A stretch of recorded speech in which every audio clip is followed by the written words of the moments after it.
Bismillah, Assalamualaikum warahmatullahi wabarakatuh. Kembali lagi ke pertemuan biologi kita pada hari ini ya. Bismillah, alhamdulillahirabbil alamin wassalatu wassalamu ala asyrafil anbiya'i wal mursalin wa ala alihi wa ashabihi rasulillahi ajmain. Kita lanjut materi sebelumnya, masih mengenai sel, sel. Kita bahas mengenai lanjutan ya. Lanjutan yang dari yang minggu lalu, yaitu mengenai perbedaan sel tumbuhan dan sel hewan. Nah, berikut ini adalah beberapa perbedaan antara sel hewan dan sel tumbuhan ya. Kemarin tugasnya sudah antum kerjakan semua dan mayoritas jawabannya masya Allah, alhamdulillah sudah sesuai harapan. Namun memang perbedaan sel hewan dan sel tumbuhan ini itu enggak cuma satu ya. Dia ada beberapa poin, mungkin lebih dari 5 sebenarnya. Nah, sedangkan yang ini aja udah jelasin 4 tuh, ya kan? Nah, jadi mungkin tinggi rendahnya nilai itu bergantung pada kesempurnaan jawaban saja. Nah, perbedaan sel hewan dan sel tumbuhan dari bentuk saja sebenarnya sudah berbeda ya. Kalau di animal cell atau sel hewan itu bentuknya itu bulat ataupun tidak tetap ya. Sedangkan kalau sel tumbuhan itu bersegi dia karena memiliki dinding sel. Kemudian yang kedua adalah nih vakuola. Vakuola sel tumbuhan itu berukuran besar, sedangkan vakuola sel hewan itu kecil. Kenapa kecil? Karena dia sebenarnya fungsinya ya. Fungsinya, kalau dia sel tumbuhan, fungsi vakuola itu menyimpan cadangan makanan hasil fotosintesis. Sedangkan kalau pada sel hewan dia kan nggak fotosintesis, maka hasil makanannya itu, hasil pencernaan itu lebih sedikit dia, makanya ukurannya lebih kecil. Kemudian sentriol ya, sentriol. Kalau hewan itu punya sentriol, sedangkan kalau tumbuhan tidak. Oke, kalau tumbuhan punya kloroplas atau plastida nih, tempat fotosintesis, kalau sel hewan tidak. Nah, jadi ini 3 poin tambahan tadi ya, selain yang tadi. Nah, penjelasannya sebenarnya sentriol itu berfungsi saat proses pembelahan sel. Jadi saat proses pemisahan sel kromosom pada pembelahan sel hewan. Sedangkan kalau pada dinding sel sendiri dimiliki tumbuhan, itu teksturnya keras ya. Keras, disusun oleh selulosa, pektin, glikoprotein, dan hemiselulosa. Nah, kemudian tadi ada vakuola ya kan. Vakuola itu nih berisi cairan ataupun sebagai tempat cadangan makanan maupun pengaturan tekanan turgor. Apa itu tekanan turgor? Tekanan turgor itu adalah tekanan cairan dari dalam sel keluar sel. Jadi kalau ibarat sel itu kaku tuh, kalau tekanannya kuat dari dalam, maka dia akan menggembung. Oke, sedangkan kalau tekanan turgornya rendah, dia akan cenderung plasmolisis atau melepas dinding selnya ya. Demikian. Oke, setelah itu ada plastida. Nah, plastida itu ada banyak macamnya. Ada kloroplas, ada kromoplas, ada leukoplas. Perbedaannya apa? Kandungannya. Kalau kloroplas mengandung klorofil. Oke, sebagai tempat terjadinya fotosintesis. Ini dia nih. Klorofil tadi punya tilakoid dan stroma ya. Kromoplas itu mengandung karotin. Dari kata carrot, atau pernah tahu bahasa Inggris dari carrot ya, wortel. Wortel itu keorenan ya. Jadi kromoplas itu warna keorenan, jingga dia. Leukoplas, nah leukoplas itu dari kata leuko. Leuko itu artinya putih. Jadi sebagai tempat menyimpan cadangan makanan. Cadangan makanan itu kan berupa pati tuh. Pati itu kan berwarna putih. Kalau kalian pernah tahu sagu, nah ubi, nah, itu banyak mengandung pati kan, karena cenderung berwarna putih. Good. Nah, kita masuk ke transportasi membran. Transport pada membran plasma dibagi menjadi 2, yaitu transport pasif dan transport aktif. Pasif dia tidak memerlukan energi, sedangkan aktif dia memerlukan energi. Kenapa dia memerlukan energi? Karena dia melawan konsentrasi. Dalam arti apa? Dia melawan konsentrasi rendah ke tinggi. Sedangkan kalau pasif itu dia tinggi ke rendah, gitu kan? Dia tidak melawan gradien konsentrasi. Transport pasif dibagi 2, difusi dan osmosis. Difusi dibagi menjadi 2, sederhana dan difusi terfasilitasi. Nah, terfasilitasi ini dia dibantu oleh protein pembawa. Makanya dikatakan terfasilitasi ya. Sedangkan osmosis sebenarnya kalau dia berdasarkan konsentrasi, kalau difusi tadi kan pertukaran zat terlarut dari konsentrasi tinggi ke konsentrasi rendah. Sedangkan kalau osmosis itu adalah perpindahan, kalau dia zat terlarut maka konsentrasi rendah ke tinggi. Secara konsentrasi dia berlawanan loh, kok bisa? Tapi dia ke pasif. Nah, kenapa demikian? Sebenarnya kalau osmosis itu yang berpindah adalah molekul airnya. Ingat, konsentrasi tinggi itu adalah pekat, ya kan? Pekat, kental. Nah, kalau kental itu banyak terlarutnya atau pelarutnya? Banyak terlarutnya. Sedangkan kalau konsentrasi rendah itu encer, banyak pelarutnya atau terlarutnya? Good. Banyak pelarutnya atau banyak air, makanya dia encer kan. Makanya osmosis itu sebenarnya yang difusi bukan zat terlarutnya tapi molekul air. Jadi yang molekul airnya lebih banyak memberikan ke molekul airnya yang lebih sedikit. Good. Makanya dikatakanlah osmosis sebagai transport pasif. Nah, berikutnya masuk ke transport aktif. Transport aktif itu dibagi menjadi dua, endositosis dan eksositosis. Kalau endositosis namanya endo, ke dalam. Jadi memakan, dibagi dua, fagositosis dan pinositosis. Kalau fagositosis yang dimakan itu molekul padat. Contohnya misalnya uniseluler kan, mengkonsumsi bakteri dia. Yang dimakan kan benda padat kan. Nah, maka itu sebagai fagosit. Tapi kalau yang dimakannya adalah cairan, dalam bahasanya meminum, maka istilahnya berubah menjadi pinositosis. Sedangkan kalau eksositosis adalah ekso, pengeluaran. Jadi mengeluarkan zat-zat yang dari dalam itu keluar sel. Oke. Mungkin itu aja mengenai transport pada membran plasma. Oke, kita masuk ke difusi sederhana. Difusi sederhana seperti saya sampaikan, itu dia adalah perpindahan zat terlarut konsentrasi tinggi ke konsentrasi rendah. Jadi misalnya ini ada gula nih, ya kan? Oke, dimasukkan ke dalam air. Maka gula tadi yang semula pekat mengandung gula akan tersebar merata ke seluruh air, itu namanya difusi.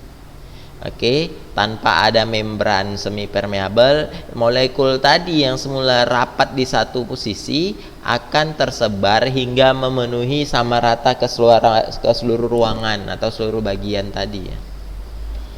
Nah, itu difusi. Contoh misalnya kalau difusi itu, kalau kalian buat teh, pernah perhatikan buat teh? Ya, buat teh tadi kalau dicelupkan kan yang bagian bubuk tehnya tadi itu pekat akan tersebar ke seluruh air. Nah, itu difusi sederhana tuh.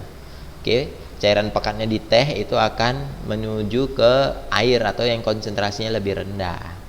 Oke, atau contoh lain itu pada kalau air kalian teteskan tinta. Nah, tinta tadi akan menyebar ke seluruh air kan. Nah, yang satu tetes itu kan pekat tuh, konsentrasinya tinggi, berpindah ke seluruh air yang konsentrasinya rendah. Itulah difusi sederhana. Berikutnya, nah, difusi terfasilitasi. Namanya terfasilitasi, pasti ada alat pembantunya. Alat pembantunya itu adalah ini nih, protein pembawa ini. Jadi yang semula di dalam dibawa semula di luar dibawa ke dalam sel, dibantu kan? Nah, itu dia. Sedangkan sebaliknya, yang dari luar dibawa masuk ke dalam, demikian. Jadi konsentrasi rendah dari konsentrasi tinggi yang di sini di luar sel masuk menuju ke konsentrasi rendah. Jadi dibantu dia dengan protein pembawa yang terdapat di dalam membran sel. Oke, sampai sini paham? Alhamdulillah kalau sudah paham. Jika ada pertanyaan boleh silahkan japri Ustadz ya. Nah, berikutnya berkaitan mengenai osmosis. Seperti yang saya bilang, osmosis tadi lawan dari difusi. Kalau dalam istilah apa? Perpindahan zat terlarut. Tapi sebenarnya osmosis itu sama dengan difusi, hanya saja kalau difusi itu yang berpindah adalah terlarut atau zatnya, Sedangkan perpindahan molekul osmosis itu zat pelarut atau cairannya. Contoh misalnya air. Jadi perpindahan zat pelarut dari konsentrasi tinggi. Air yang konsentrasinya tinggi itu encer atau kental?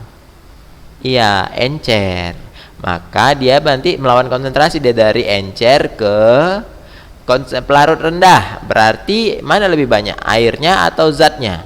Good, zatnya. Maka itu pekat, ya kan? Nah, gitu dia. Maka osmosis itu perpindahan zat pelarut. Jadi contoh misalnya nih, ini semi permeabel, dia melalui membran semi permeabel. Dalam arti apa? Tidak semua benda dapat melewati itu. Oke, hanya benda-benda tertentu saja. Jadi semula yang ini, yang encer tadi, berpindah ke yang lebih pekat. Apa yang berpindah? Yang merah-merah nih atau zat pelarutnya pindah kemari. Akhirnya apa? Ini akan turun cairannya, sedangkan ini naik.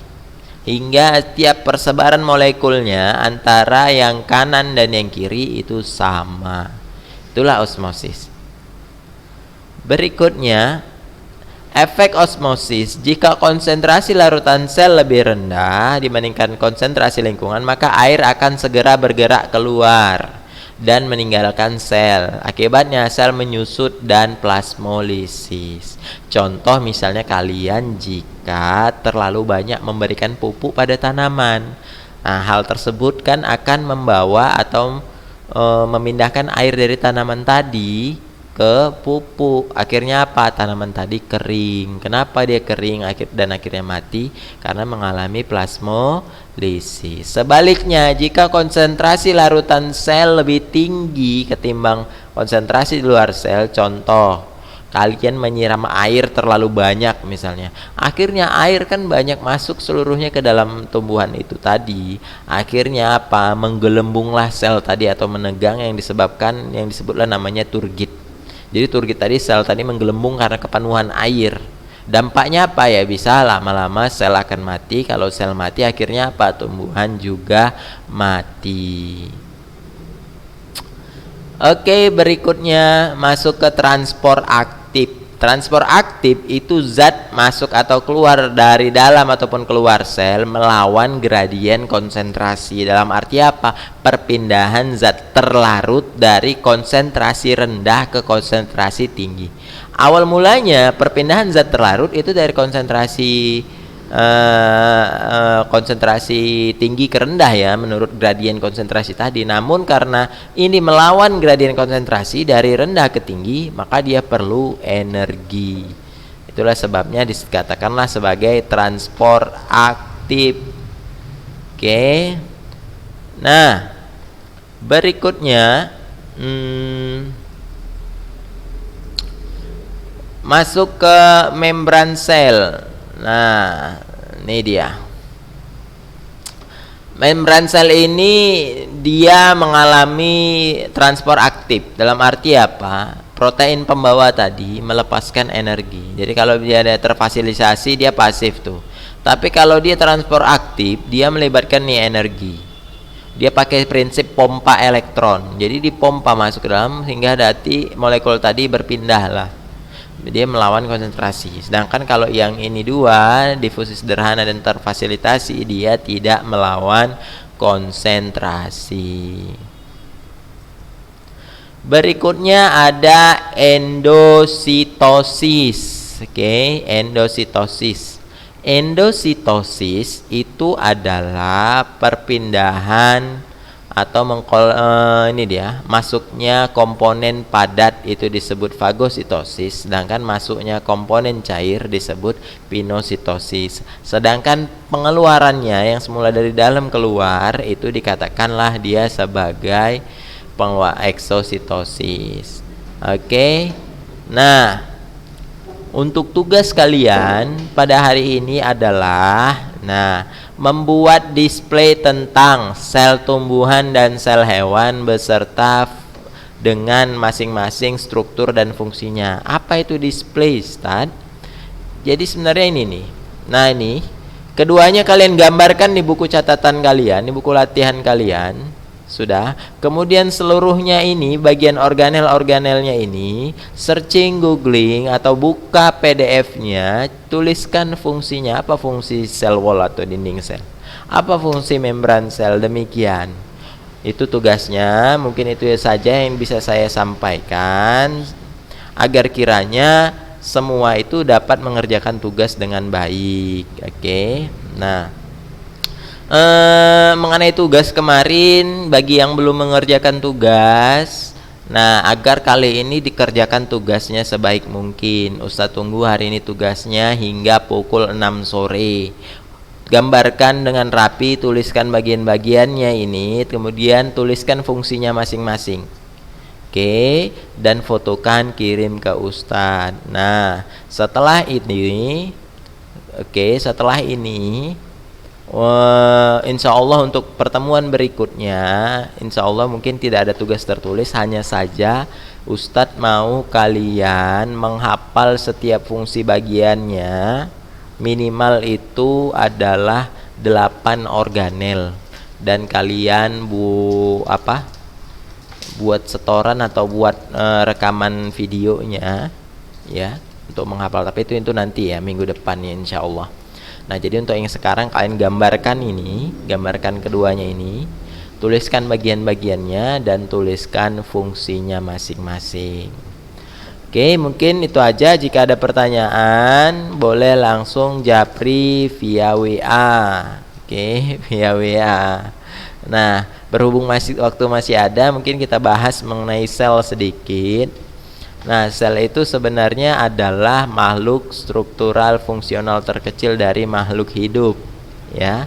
Jadi satuan fungsi terkecil makhluk hidup itu dari sel. Jadi penyusun tubuh kita itu terdiri dari sel. Jadi sel itu mengandung organel. Jadi sama seperti makhluk hidup lain, sel juga punya organ yang menjalankan fungsinya. Jadi ada organel yang berfungsi sebagai paru-paru, ada yang sebagai cairan darahnya. Itu kalian tuliskan fungsinya, oke? Nah, semoga Allah mudahkan atas apa-apa yang kalian ingin kerjakan. Dan ingat, dihafal. Insya Allah tugasnya minggu depan, Ana mau antum semua setoran hafalan mengenai fungsi-fungsi bagian organel selnya, buat rekaman videonya. Tapi nggak sekarang ya, tapi nanti minggu depan. Oke, mungkin itu aja yang dapat saya sampaikan untuk sel. Kemudian berdasarkan tugas yang kemarin, ingat, yang hari ini masih belum juga, jika hari ini nanti jam 6 sore masih juga ada yang belum mengumpulkan tugasnya, maka siap-siaplah dapat telepon kasih sayang nanti dari Ustadz sendiri. Ingin menanyakan kendalanya apa, kenapa tugasnya nggak dikerjakan. Oke? Mungkin itu aja. Jika ada hal yang ingin tanyakan, silahkan gunakan japri pesan WA. Ingat, tetap selalu semangat, tetap stay di rumah, tetap jaga jarak, gunakan masker jika keluar rumah, dan jangan keluar rumah jika hal-hal yang nggak penting. Kemudian sering cuci tangan, jaga kebersihan diri kalian. Walaupun mungkin di luar sana kelihatan nggak ada seperti kejadian, tapi yakinlah bahwasannya ancaman mengenai virus corona itu masih ada. Sampai hari ini jumlahnya sudah hampir mencapai 100.000 penderita untuk seluruh Indonesia. Jadi untuk kalian-kalian semua tetap serius menanggapin apa hal-hal berita berkaitan mengenai corona ini. Jadi jangan anggap sepele, karena kita mau berikhtiar ya, berupaya menyelesaikan masalah ini, dan semoga Allah angkat penyakit ini dan kita kembali lagi bertemu seperti halnya belajar biasa. Mungkin kalau kalian ada pertanyaan mungkin atau penjelasan yang belum jelas, saya katakan sekali lagi, silahkan japri pesan WA. Jangan lupa tuliskan nama dan kelasnya, karena pada hari ini kebetulan yang diajarkan biologi atau materi pelajaran biologi itu nggak kelas kalian aja ya. Jadi ada beberapa kelas yang lain, jadi sertakan nama dan kelasnya. Nah, jangan lupa untuk selalu membuat catatan serapi mungkin, membuat tugas sebaik mungkin. Karena kenapa? Kalau kalian sembarang mengerjakan tugas, nanti nilainya juga sembarang jadinya. Maka buat serapi mungkin, jawab pertanyaan sesuai dengan instruksi dari Ustadz, dan semoga Allah mudahkan apa-apa yang kalian kerjakan. Mungkin itu aja yang dapat saya sampaikan. Lebih kurang saya mohon maaf. Kita tutup dengan kafaratul majlis. Subhanakallahumma wa bihamdika asyhadu alla ilaha anta astaghfiruka wa atubu ilaik. Assalamualaikum warahmatullahi wabarakatuh.